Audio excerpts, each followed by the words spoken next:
Sejauh ini P3 mengikat kerjasama politik dengan PDI Perjuangan sebagaimana hasil Rapimnas 5 dan juga hasil Rapimnas 6-nya merekomendasikan Pak Sandiaga Uno sebagai calon wakil presidennya Pak Ganjar. Nah, proses politik itu sedang berlangsung. Selama keputusan Rapimnas itu belum diubah, maka itu tidak ada rencana poros-poros baru. Kemudian dalam konteksnya kita mendekati Demokrat dan juga PKS, ya sebagai ikhtiar, barangkali mereka biasa diajak memperkuat koalisinya Pak Ganjar. Menduetkan antara Sandiaga Uno dengan AHY misalnya. Kalau kita menggunakan asumsi-asumsi umum mungkin ya, tapi kalau kita melihat kecenderungan rata-rata per hari ini, rasa-rasanya poros politik ini akan sangat sulit untuk diwujudkan. Pertama, PKS tetap menyatakan sikap politiknya untuk menjadi bagian dari pendukung Anies, sekalipun Anies menjadikan Muhaimin Iskandar sebagai cawapres. Begitupun dengan Partai Demokrat, rasa-rasanya tidak terlampau tertarik untuk bikin poros politik dengan Sandiaga Uno.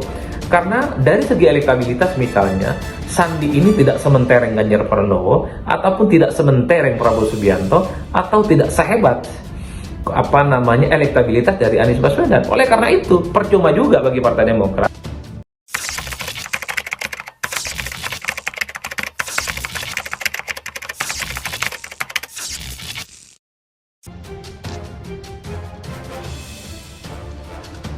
P3, Demokrat, PKS bisa jadi poros alternatif usung AHY dan Sandi.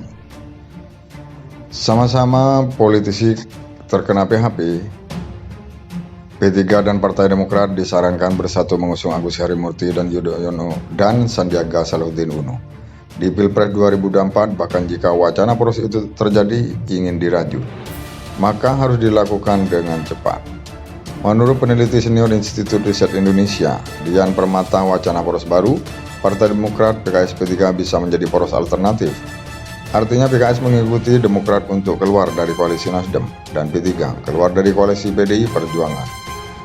Jika wacana poros ini memang ingin dirajut, maka sebaiknya dilakukan cepat karena baik AHY dan Sandi dalam posisi kena PHP dari koalisi sebelumnya.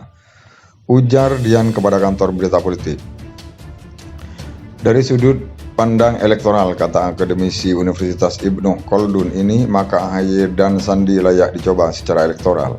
Maka AHY menjadi capres, sedangkan Sandi menjadi cawapres.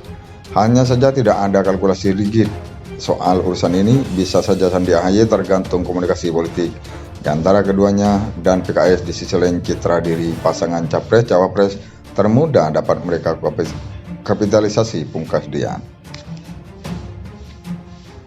Sejauh ini P3 mengikat kerjasama politik dengan PDI Perjuangan sebagaimana hasil Rapimnas 5 dan juga hasil Rapimnas 6-nya merekomendasikan Pak Sandiaga Uno sebagai calon wakil presidennya Pak Ganjar. Nah, proses politik itu sedang berlangsung.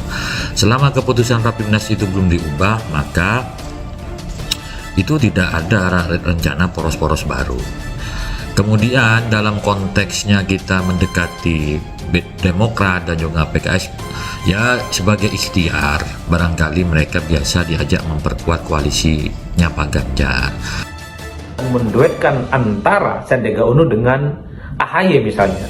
Kalau kita menggunakan asumsi-asumsi umum mungkin ya, tapi kalau kita melihat kecenderungan rata-rata per hari ini, rasa-rasanya poros politik ini akan sangat sulit untuk diwujudkan. Pertama, PKS tetap menyatakan sikap politiknya untuk menjadi bagian dari pendukung Anies, sekalipun Anies menjadikan Muhaimin Iskandar sebagai cawapres. Begitupun dengan Partai Demokrat, rasa-rasanya tidak terlampau tertarik untuk bikin poros politik dengan Sandiaga Uno.